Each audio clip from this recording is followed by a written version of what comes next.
Welcome to Struggles of the Spirit. I'm glad you tuned into this program today. I'm your host, the Reverend Leland Udell. This is a weekly program, and it's a phone-in program as well. The last 15 minutes of our hour program is open to your phone call, and we hope you will listen to the whole program and join us here and converse with us that last 15 minutes. The subject is the nature of a person's ministry and how that ministry came into being. I've been interviewing people who are both lay individuals who are not ordained, who are not rabbis or ministers or priests, and I'm interviewing today a rabbi, an old friend and colleague, the Reverend James Glazier. He is the rabbi at Temple Sinai here in South Burlington. And we're going to ask him and listen to him as he talks about his own ministry and how it's formed and was shaped in his life, and how it is lived out now. So, Jim, will you begin to tell us about yourself? Thank you, Lee. It's nice to be with you. I am a Reform rabbi in the state of Vermont. I am the only congregational Reform rabbi in the state. What does that mean? Well, for a long time, Temple Sinai Reform congregation was the only Reform congregation in the state of Vermont. Mm-hmm. There are different movements in Judaism. Most are familiar with Orthodoxy and Conservative Judaism, mm-hmm. and we are Reform. Many people know about Reform. But we were the sole Reform congregation up until this year. And now there's a second Reform congregation in Woodstock. Yeah. They do not presently have a rabbi, and the congregation is lay-led, which is not uncommon for smaller congregations. I came to the state in 1981 after a 2-year assistantship in Birmingham, Alabama. That's quite a switch. Yes, it is. But I herald from the Northeast, so it's okay. Back home. It's closer to home. Yes, and I've been with my present congregation for a little over 16 years, almost 16 and a half years at this point in time. That's a significant length of time. Yes, it is, and people often comment that it is a significant length of time. But for me, it's time that has gone by incredibly fast. Very few lulls, very few moments of, I would call, boredom. Things have been very lively and continue to be so in congregational life and in extra-congregational life for me. Would you like to begin talking about what ministry is for you, or how it began in your own personal life? Is that I'm asking you is that a word that's appropriate to use for a rabbi? Yeah. Well, and if not, of course, what would you use instead? Terms like ministry and calling do have some correlation to the rabbinate. But unlike the sense of being called to service in Christianity, mm-hmm. Every Jew is vested with certain roles and responsibilities. And I guess why we sort of stay away from words like ministry and calling is due to the fact that rabbis have no sacramental power. And what I do could be done by a lay person. Mm-hmm. What makes us rabbis, that which calls us to be rabbis, is the education we obtain that enables us to lead congregations and through our leadership to train, so to speak, other rabbis. Not literally, but figuratively, mm-hmm. to train other rabbis. Mm-hmm. So that if I'm not on the pulpit for some reason, a lay person will conduct worship without any limitations in terms of what Christians would call sacramental ability.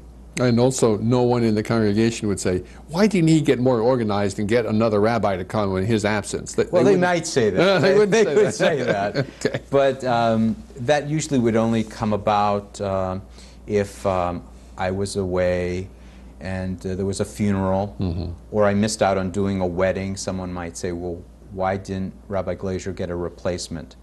For those life cycle events, it's customary to have a rabbi. But again, it's not obligatory to have a rabbi. So at a funeral, a layperson could do a funeral. A layperson could be involved in training for conversion. However, when it comes to issues of status, marriage, well, the state likes everything legal neat and things, tidy. So they're more comfortable in having a recognized member of the religious community doing it. But for me personally, I was in a quest, a personal quest. It wasn't a quest to serve God in some larger role. It was the search to fulfill what I needed to be fulfilled within me as a Jew, the quest to learn more about myself, to learn more about my people, and to feel that sense of fulfillment. And that's why I chose to go to a seminary, a Reformed seminary in Cincinnati, Ohio. And in that quest, I came to see that what I had might be something I could share with other people. So your initial interest was to become a more knowledgeable, educated, a Jewish person. Correct. Who was a member of the community. The initiatory rite is bar mitzvah for men, is that correct? And is that what? Becoming an adult member of the community? Yes. Well, we would say a more mature member of the community would be something that would happen at 13 years of age for a boy or a girl. Yes. But it was my own spiritual as well as educational quest to learn more about myself by studying about my history, my culture, my language, my theology, my practice. You find quite often that men and women will go to seminary, study to become rabbis, but choose not to be congregational rabbis, that this was their spiritual quest, and they did it for their need. There are not that many. There are certain realities. By the time you're done with rabbinic training, you have financial obligations. Oh, yes. And so congregational work looms like a good prospect for one to get involved in. For Christians, a favorite scripture in the Hebrew scriptures is in Isaiah, when the year that King Uzziah died, you know, and part of that scripture is who will go, and the answer is send me, I will go. And so that scripture isn't necessarily used the way Christians would use it as a talking about the call to ministry, or Samuel and Levi and Samuel hearing God telling him what he wants done. But for Jews, we wouldn't use that reference as much as the one that comes from Leviticus in the Holiness Code. I am holy, you are holy. We are a kingdom of priests. And therefore, this sense of a kingdom of priests, inasmuch as any Jew has the ability to raise a community up, not just rabbis. And that's the job of the rabbi, is to elevate the education, the spirituality, the social commitment of a community upward, so that we can be a kingdom of priests as a unit. Can you remember at this moment the particular location in Leviticus? Some of our viewers may be interested to look it up. I think it's Leviticus 29. Leviticus 29. Okay. And they can call me to correct me if I'm wrong. Okay. Well, I'm sure you're right. But that's fascinating, because I had never heard that before. So that would be for a practicing Jew, that would be the call to ministry, you might say. Absolutely. For all of us. For all of us. For all of us. it's not realistic to think that every Jew can go to seminary for 5 years after Right. college. Right. Therefore, we raise up teachers. And that's the meaning of the term rabbi, teacher. A rav is a master, a teacher. And we get the term yeshivot or yeshiva, the seminary, comes from the root to sit. So the master would sit in the chair, and the students would sit before the teacher, the rabbi, on the ground and learn from that person. So when you go to seminary, you sit and you learn from a teacher. That's delightful the way you describe it. How about the word Rebbe, or if maybe I'm not pronouncing it correctly, Reb? What is the history of that term? They're all the same, coming all the from same? teacher. Okay. So a Reb. Reb usually was a title given to someone who was well learned in the community but wasn't yet a rabbi or wasn't ordained. So Reb so-and-so, Reb Cohen, Reb Schwartz was someone who was learned in the community. But the Rav was the rabbi. Okay. But notice how close those terms are together, are to one another, I should say. They come from the same root, to master or to teach. And that's been a major portion of my rabbinate, teaching. I was trained as a teacher in college, and I made a determination that when I graduated, I was much too young to go and teach high school. I finished college a little early, and my students in high school would be a mere few years younger than me. I thought, this isn't in my best interest. And I still had, as I said before, this quest to learn about who I was, to be involved in a continuous learning situation. So I think my ministry or my rabbinate grows continuously as I mature and grow as a person and continue to study. What as a teacher, what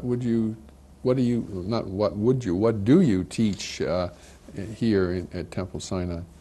Well, one of the most important things that I teach is the accessibility of Judaism. We all create stereotypes and images of what, I hate to use the term, organized religion is all about. Right. And I think it's a huge impediment for people to even walk through the door thinking that there are going to be all of these obligations and all of these commitments, prejudgments, predeterminations, questions of worthiness that I try as best as possible to simply eradicate. People are welcome. If you're a true house of God, then all are welcome. We welcome everyone without any predetermination or pre-requirements, and just to welcome people in. You can't imagine, Lee, how many people just will not seek out a synagogue, or for that matter, I suppose, a church, because they anticipate so many judgments. I haven't been here for so long. I don't know whether I'll be welcome. I'm not in a position to pay this institution anything. I used to know a rabbi in the past who was extremely judgmental. Yes, we have the same issues. And so I think the most important ministry or rabbinate job that I have is to educate people about the openness of synagogue. We try so many initiatives to get people to come into the synagogue. I started teaching a class this fall, and the title of the class was as welcoming as I possibly could make it. It was called, or it is called, Everything You Wanted to Know About Judaism, but didn't have the opportunity to ask a rabbi. I like the title. So I did this, and I said it's open to everyone in the community, and people have been calling up and saying, I have questions, is it all right for me to come? I said, certainly you can come. You're more than welcome to come and ask the questions that you have. I can't assure you, if you just ask the question, that I know the answer off the top of my head, but if you come, I'll answer the questions chronologically, and if I don't have an answer to your question, come back next week and I will research the question and present what I think is a either a normative view, or I'll give you the extreme views, or I'll give you my own personal take on this question, and then we'll get to the answer.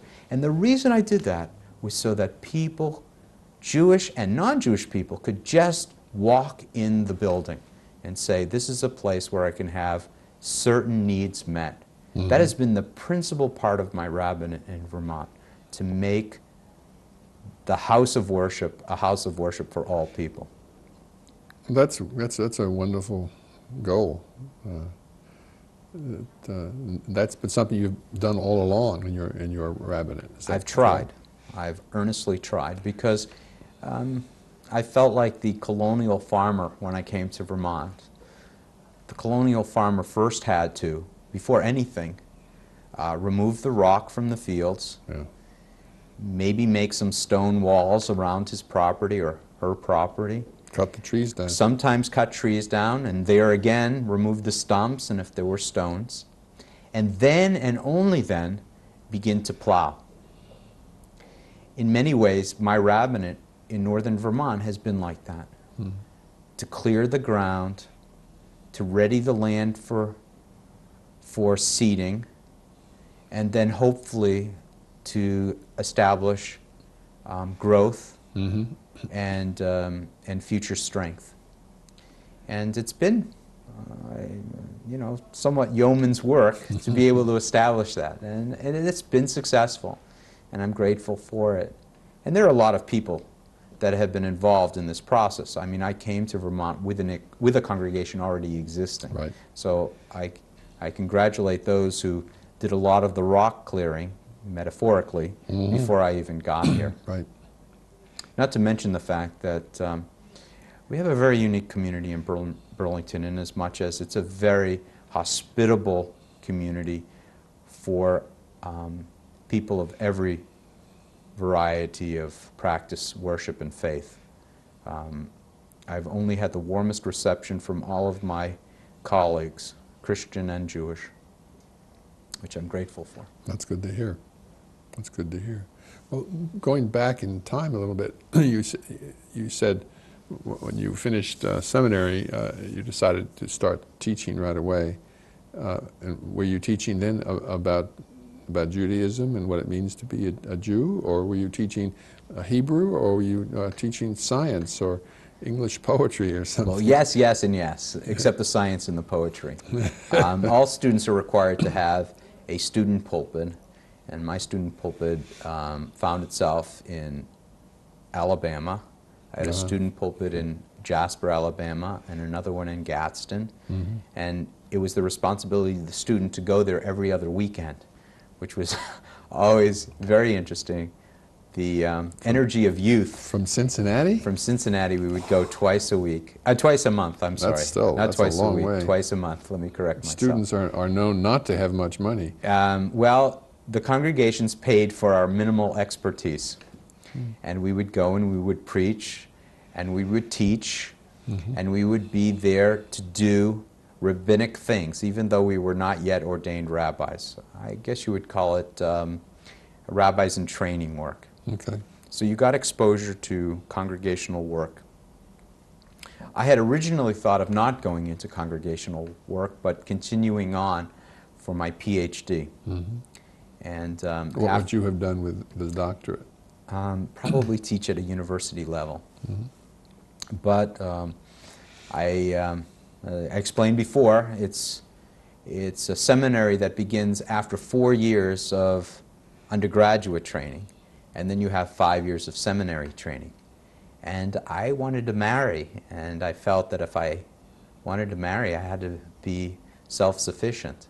So sure. I decided to forego my continuing education and get into congregational work. Now, congregational work isn't the only kind of so-called rabbinate one can have. There's chaplaincy, mm-hmm. there's organizational work, and many find themselves in organizational work and in chaplaincy work. And I don't mean just military chaplaincy, hospital chaplaincy. Sure. There's chaplaincy in geriatric communities. Mm-hmm. There's chaplaincy on the campuses. We have what are known as Hillel rabbis. Sure. It's comparable to Newman Center. exactly Kind like of a Newman Center. And there are those job opportunities as well. But I sort of took to congregational life and have enjoyed it very much. The one thing that I can say about my profession is that it's never the same. The job is never the same. That's true. Every day it changes. You never know when the phone rings who will be at the other end, and you never know what they have to share with you. Sometimes joyful, sometimes sad, sometimes neither joyful nor sad, but just sort of confused, looking for direction. And what I have come to find that in community work, in faith work, it's not that the pastor or the minister or the rabbi always has the answer, or that the answer is the thing that's being sought. It's just the attentive ear that's important. Someone cares. Right. Yeah. Someone cares. Right. And in a world in which there's not an awful lot of caring from time to time, I think it's nice to find a faith community which says we have time for one another. We're here for one another.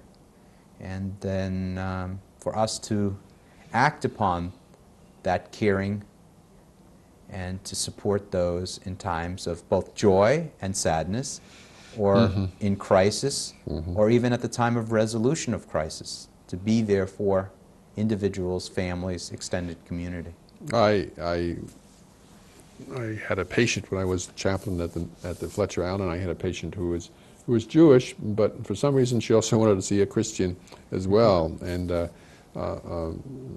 rabbi at Ohavi Zedek was seeing her, and we sort of worked together. And sadly, she died, and I asked him if I could be present at her internment in the cemetery, and he said by all means, and so I did. And it was a real privilege and an honor because I was the only non-Jew there as far as I knew. And there was a sense of belonging, of community that I felt in the whole service. There was a lot of Hebrew which I didn't understand, but I didn't need to. It wasn't necessary, and for me anyway. And I really value that experience because I have never felt the same kind of, almost in the best sense of the word, tribal blood connection with someone I've been burying as I did at that internment. And I don't know, is that, I would suspect that's typical for yes. You know? I often use the word tribal. And I use it in the most flattering way. However, sometimes tribalism can interfere with allowing people who are not of the tribe, so to speak, to feel welcome. That, again, is something that I want people to understand, that even though we are a people, a Jewish people, there's always room at our table for welcoming the stranger. I'm glad you said that, because although I can't look at the Jewish scripture from the Jewish point of view, but only as a Christian, yet that really was very, very, very clear to me, particularly in reading some of the earlier parts of Genesis and Exodus, that even if the stranger is your enemy and you're out in the middle of the desert, you welcome him into your home, and he will not stab you while you sleep in your home. There's that sense of community, and he might stab you outside. God forbid. But not inside. Well, we came from a Bedouin people. Yeah. And I think that our Bedouin origins taught us about hospitality. Yeah, remember and other things. I mean, the Egyptians' experience taught us about survival. What it's like to be displaced people. And that's why over and over again we hear in the text, I am the Lord your God who brought you out of Egypt. Yeah. And then it goes on to say, be kind to the widow, to the stranger, and to the orphan. Why? Because you were once slaves in Egypt. Yes, yes. So we know what hardship was. And as a consequence, we can't allow people in our midst to have that same experience because we know the pain of suffering. Yeah. And I guess that's why, I don't guess, I know it's why, many Jewish communities are socially active. And we feel a calling, a prophetic calling, to respond to the pain of others. Yeah, and not just Not Jewish. just the Jewish. No. While it is, we must be aware of Jewish need Of and course. respond to that course. as fellow members, Yeah. sisters and brothers of the same community. We also feel the pain of others because it is a pain that we remember. And I say that, yes, I'm in a studio talking to you, Lee, with a shirt and tie on, but we reenact that pain every single year. At Passover, Yeah. when we have our Seder, we go through the process of being slaves, being redeemed, and then experiencing freedom. And that reminds us of our humble origins. I think one of the most remarkable things about our Hebrew Testament, our Hebrew Bible, which obviously Christians share, is the fact that throughout the Jewish Bible, we are called stiff-necked, Oh, we're called yeah. insensitive. Yeah, sure. We lay it all out there, all of the failings of our people. In other words, we don't take this grandiose concept of this elevated people and impress the world with how magnificent we are. We start with very humble origins. And we also record all our failings. Yes, our victories of spirit, but also all the failings that we've had. Yep. And it keeps us aware of our own sense of humanness. In modern psychological terms, the Jewish people admit they have a shadow side. Yes, shadow side. Shadow side. That's a good expression. I And like we that. all have shadow sides, and if we don't admit it and know it, we're in trouble. Right. You know. Yeah. Yeah, that's neat. Well, even King David, even for Christians, he was a great king and a great pillar of spirituality. But he also committed adultery. Yes, shadow side, committed adultery, and he murdered Bathsheba's husband, and he had big trouble with his sons. And but yet he was willing to admit his sin, whereas a lot of us have a hard time. We may be in some ways as nasty as David was, but his greatness is in that he could admit his guilt. Yes. and ask forgiveness, and that for us anyway as Christians, that sort of makes him very special.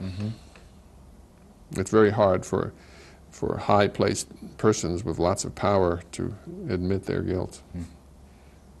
One would hope they'd do it more often. One would. One would.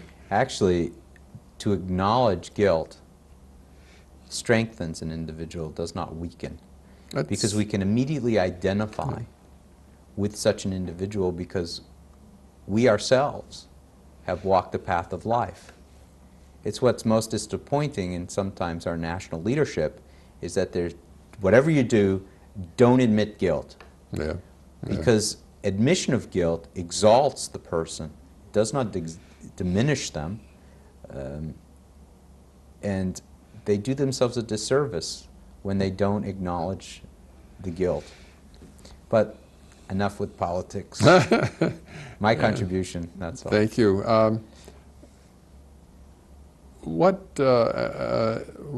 for our viewers?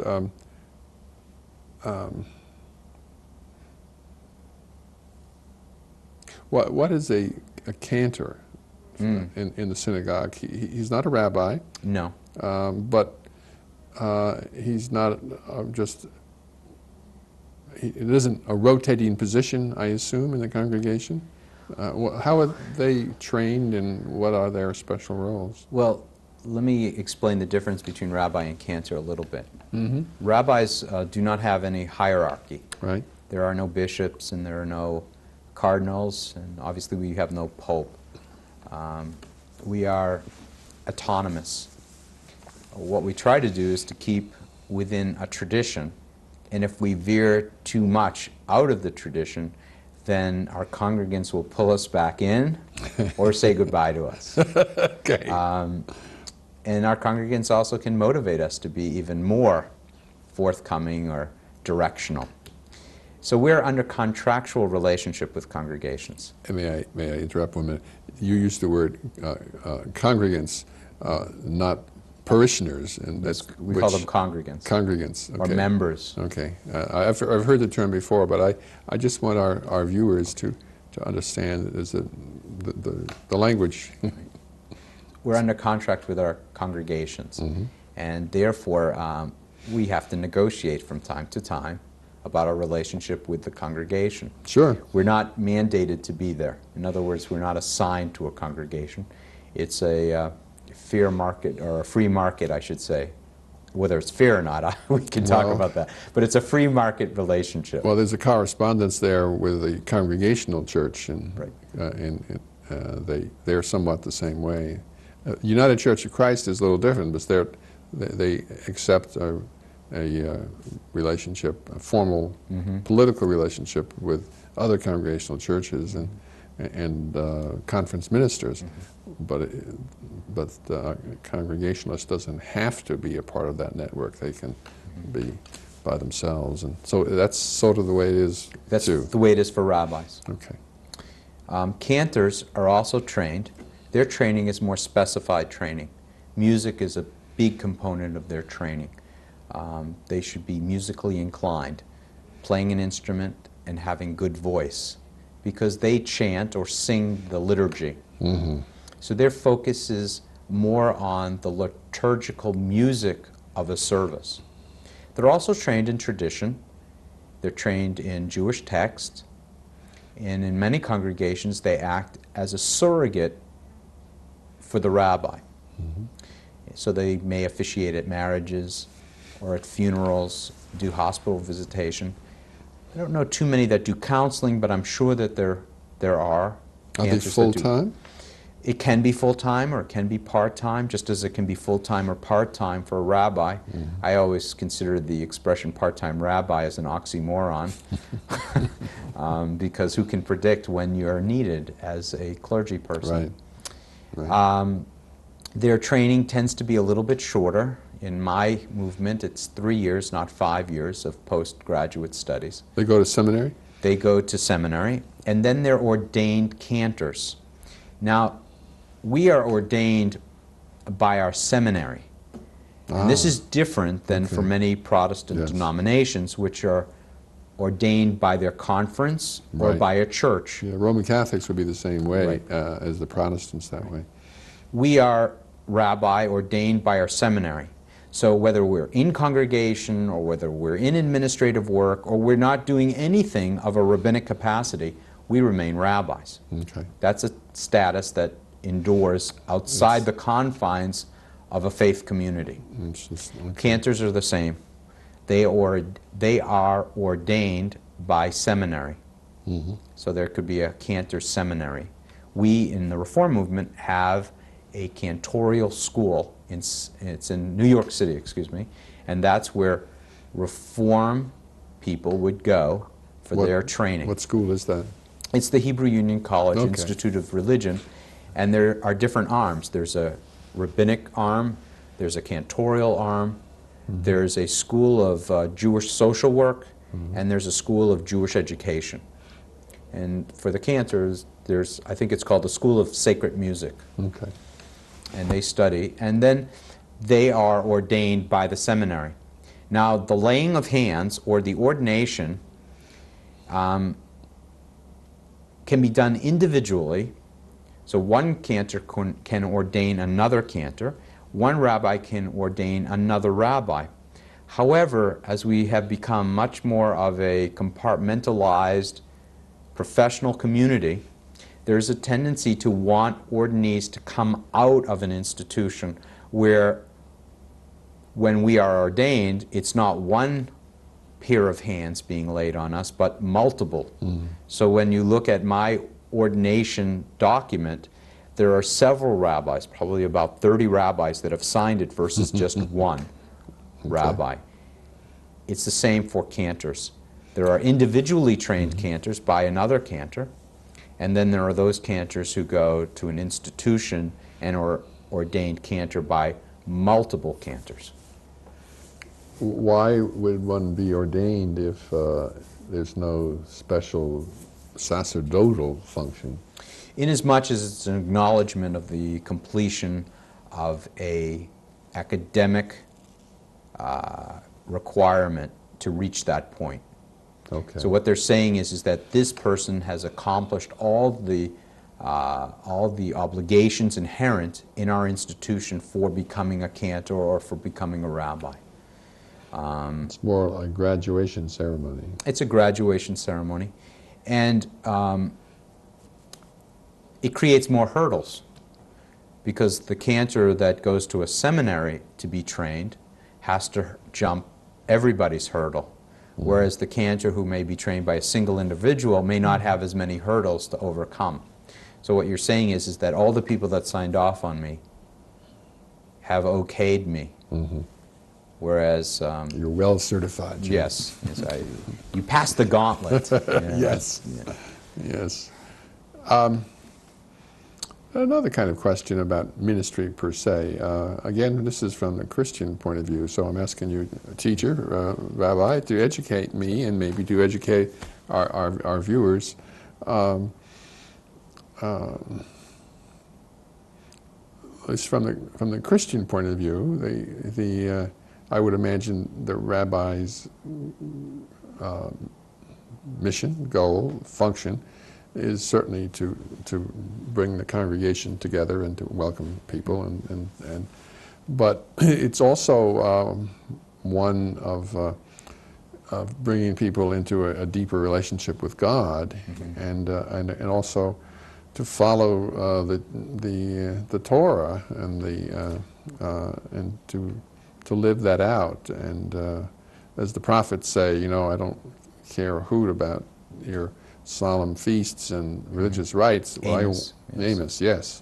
I want justice and equity and care for the poor, and that's number one. And then I'll listen to your solemn prayers. Yes, I'm sick of your solemn festivals and your fast days. That's right. So I would picture myself that would be a large part of my ministerial role or rabbi role. Now, is that true? Is that just only me with my Christian perspective? I think that's accurate. I think it differs with each individual rabbi as to how you encourage people to embrace more of Scripture. But for us, practice is manifest. It's the most important. We learn in order to do. It begins with the learning, but it is realized through the doing. So when we study together, it isn't study solely for study's sake. It's study for awareness sake, for motivational sake, for a sense of what do I do? And then you realize the learning through the practice. Spirituality for Jews comes in many ways. We ordinarily speak of the synagogue as having three functions. It's a Beit Knesset, which means a house of assembly. And so there's an important social component to being a member of a congregation. And I mean that in the broadest possible terms.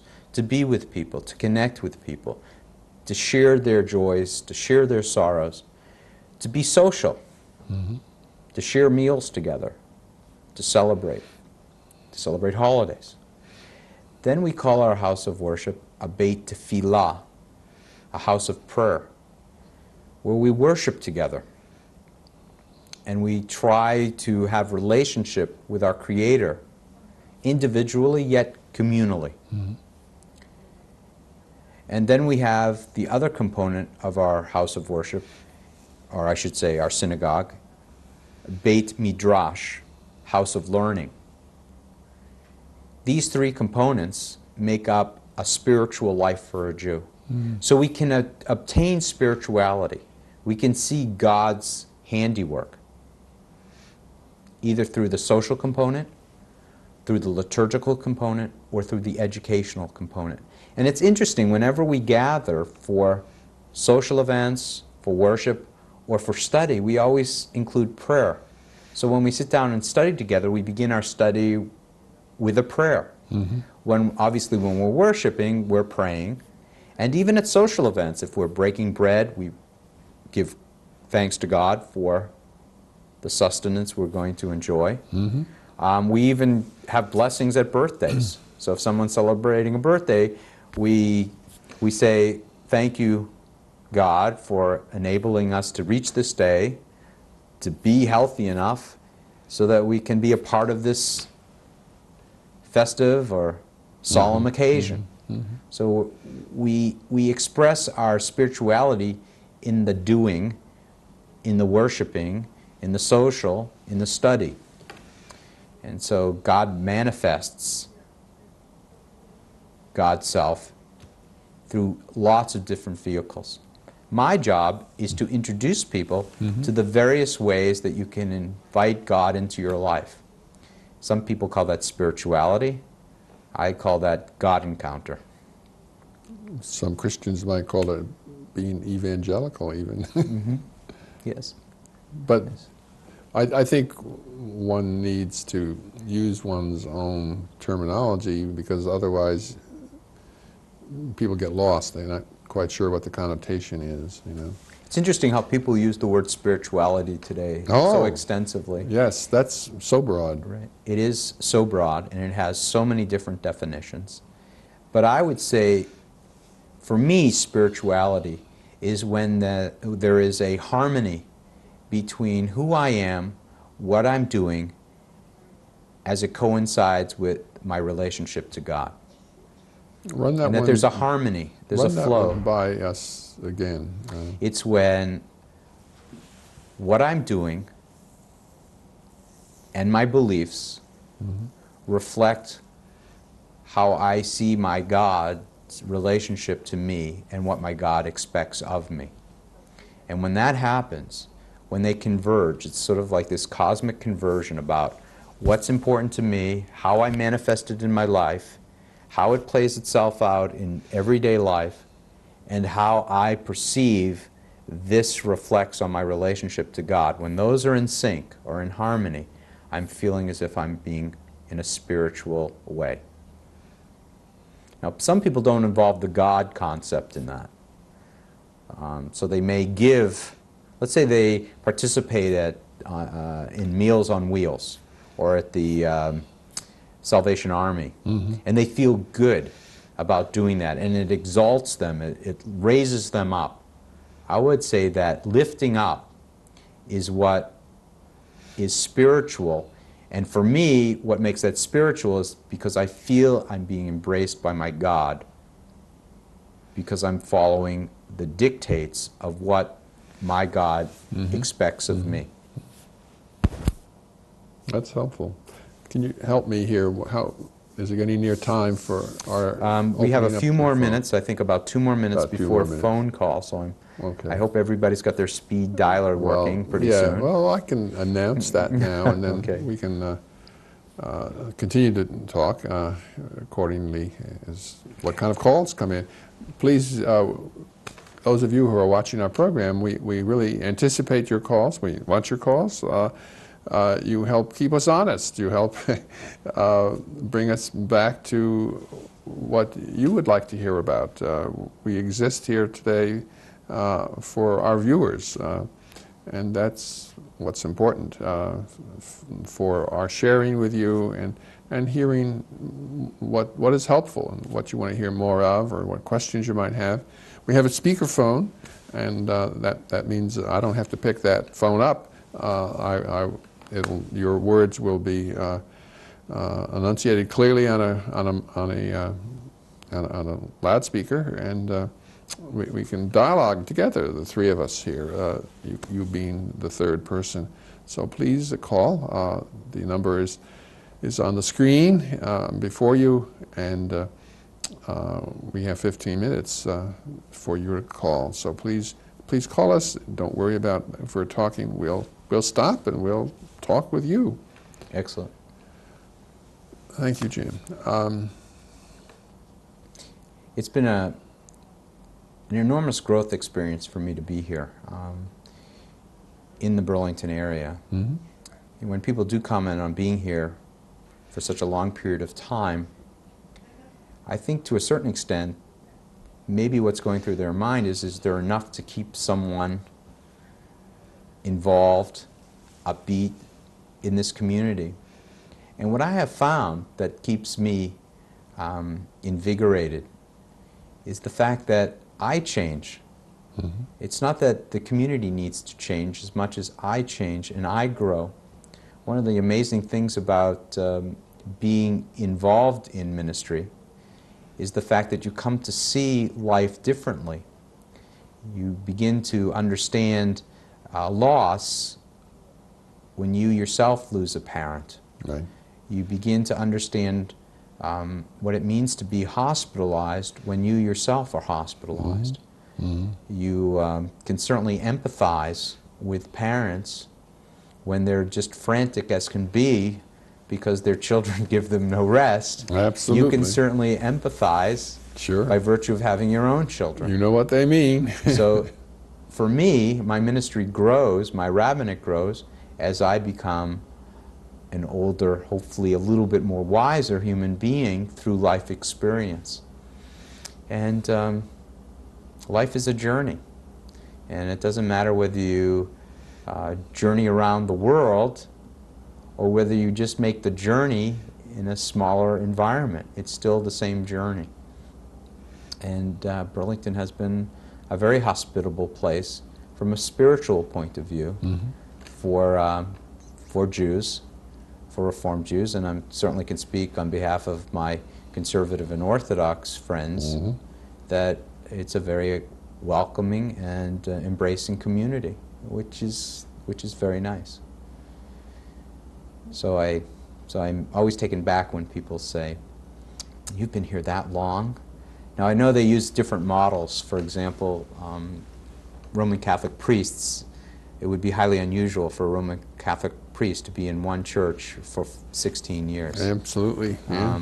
And for Methodists, I know that the conference will rotate individuals ordinarily before 16 years. There's some exceptions, but ordinarily it would happen. So let's keep in mind that Rabbi Wall is still in this community, Rabbi Emeritus of Ahavi Zedek, and he was a practicing full-time rabbi there for quite a number of years. I'd venture a guess, but Rabbi Wall would know exactly, but probably for around 40 years he served as the congregational rabbi. He was even known at St. Michael's College as the staff rabbi, I think. Yes, and I hope Rabbi Chazen has as long, if not longer, a term as Rabbi Wall. So amongst rabbis, it can be a very short tenure or it can be a very long tenure. It depends. It really does depend. My home congregational rabbi was there for about 40 years. And it has its pluses and it has its minuses from both sides of the equation.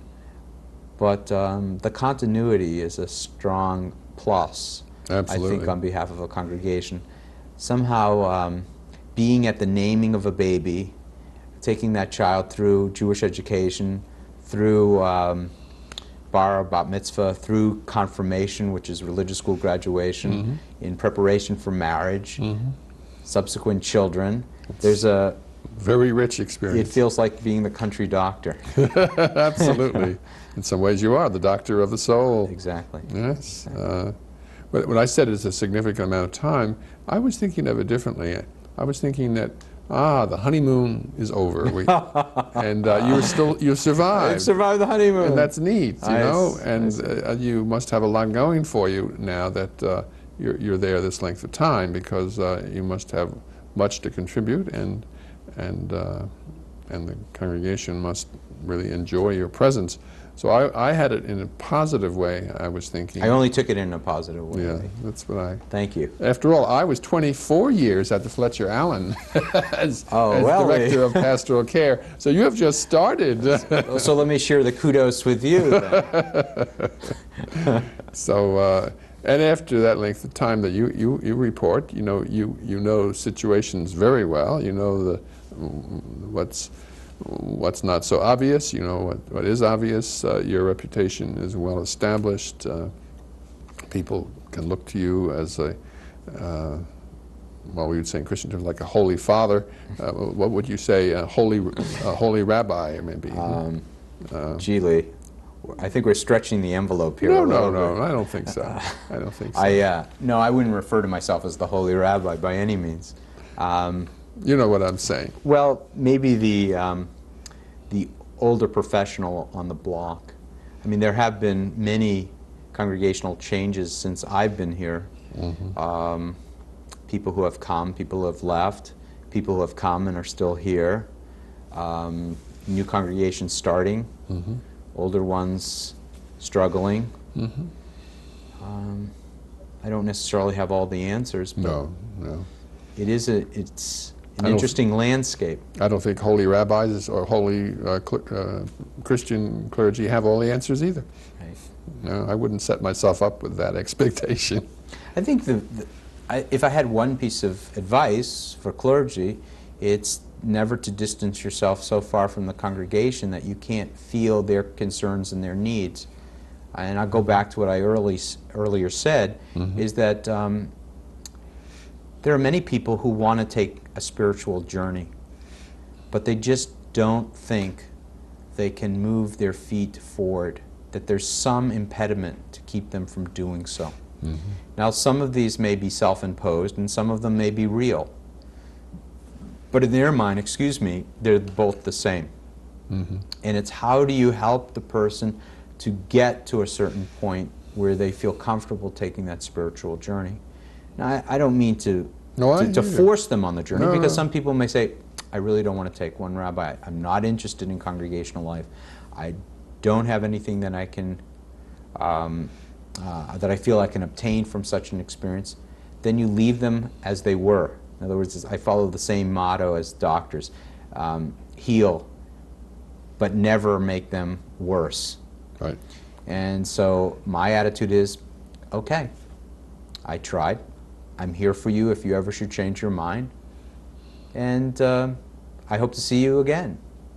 Without laying, all kinds of theologic responsibilities on them. And, well, guilt trip is one. I try to stay away from religion and guilt as much as possible. Because so many people ascribe religion as the promoter of guilt. Yeah. And I think that's unhealthy. It is very unhealthy. I think that religion is to help. And guilt is not the best way to reach people and to make them feel better about themselves. If religion helps people make themselves feel better, not because they're involved in bad behavior, but because they're living life, and at times life isn't always lived to the best. Right. But guilt is not a great motivator for people to be involved in religion. No, and I salute your approach. I think it's absolutely correct. And sometimes in Christian circles, people are apt to sort of write off people who don't come to church and find fault with them. Mm-hmm. 5 minutes. And you're not doing that. Instead, you're understanding that they have their own reasons why, for whatever they may be, why they haven't become a regular participant in the congregation. It's like the preacher who says, I never have good attendance. And when he or she preaches that sermon, he preaches that sermon to the people who are there. Yes. And they don't need to hear it because they're there. Yeah. Whereas I will never preach such a sermon. I will always say, I'm glad you're here. It's nice to see you. Hope I can see you again sometime. Yeah, well, there's a saying of Jesus in the New Testament. There he says, the worst possible sin you can do is to sit in the judgment seat on other people. Mm-hmm. I think that's right. It's very difficult for people not to sit in the judgment seat, it seems. Right.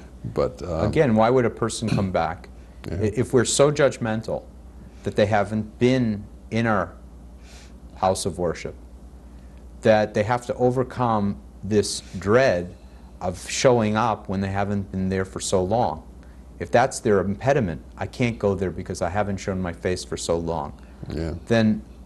Then what you've done is create an obstacle for them to come into the church. You haven't or helped to them, the you've hindered them. You've hindered them. So if you can say to them, usually they say it to you, I feel so embarrassed that I haven't been here, I feel so bad about it. They may say that to you in the street. And you say, I'm happy when you come. Can I ask you something else about your ministry here, using a Christian term? I've met a number of people who say they're Jewish, but they don't ever darken the door of a synagogue or brighten the door. Or brighten the door, right? Thank you. Or on purpose, and they say, "Well, I'm ethnically a Jew, right, but I'm not religiously a Jew," and that's their approach. Do you have any comment about that? What's unique about Judaism is that it's a culture and it's a religion. Mm-hmm. It's a people and it's a religion. And they need to be meshed together. Mm-hmm. A people that has a religion that has a people. And so there's this cultural dimension. I often run into people like this. I'm sure you do. And, well, in my line of work, it happens. Yeah. And, you know, I allow them to speak, or I shouldn't say allow them, they allow me to speak with them. Mm-hmm. And I ask if I could ask a few questions. Mm-hmm. So I usually ask a few questions. When they say, well, I'm not that religious, I'm more cultural. Yes. So I ask a few questions. I say something like, what you do for Passover? And they say, well, I went to a friend's house for Seder. And then I say, let me see, when it was Hanukkah, what you do for Hanukkah? They say, well, we lit some candles at home. And you see, I ask these basic questions. And in the course of an entire year, I can get out of that person probably 5 religious things they did, but they call it cultural. Yeah. So they opt to define the event as a cultural event. Mm-hmm. But there can't be any Hanukkah without the religious component. No. There can't be any Passover without the religious component. And then I subtly suggest that what they were doing, yes, in a cultural way, was a religious event. So yeah, you said some of the blessings that go with Passover, and you did light the candles for Hanukkah, and maybe you went to a friend's child's bar or bat mitzvah, and you were a part of a Jewish community more than you acknowledge the fact that you're a part of a Jewish community. So without the religious, there is no purpose in perpetuating the cultural. We'll all just assimilate. And without the cultural, the religion would be hollow. So I hope that answers your question. That's a very good answer. That's a very good answer. You're very, very wise. I like the way you put it together. You and Solomon have something in common. People are afraid to call themselves religious because the word religion has been co-opted by groups that make certain individuals very uncomfortable. Absolutely. Even God. To say I believe in God is a very out there kind of a statement for some individuals. Absolutely. So they avoid the term altogether. Jim, I thank you for being here. My pleasure. It's been a real joy. I've had a good time. I hope you've had a good time. Always, Lee. Always in your company. Thank you. Thank you. You're a real mensch. Thank you. Oh, thank you very much. You are. Thank you very much.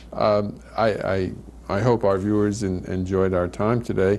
And if you have anything you want to say to me or to the Rabbi, please write in to the studio at Channel 15 and Adelphia Cable, and we'll get the correspondence and we'll answer you. We want to be responsive to your interests and your needs. So again, thank you, Jim. Lee. It's been very good. It's a pleasure. Thank you for having me. Well, my pleasure. Okay.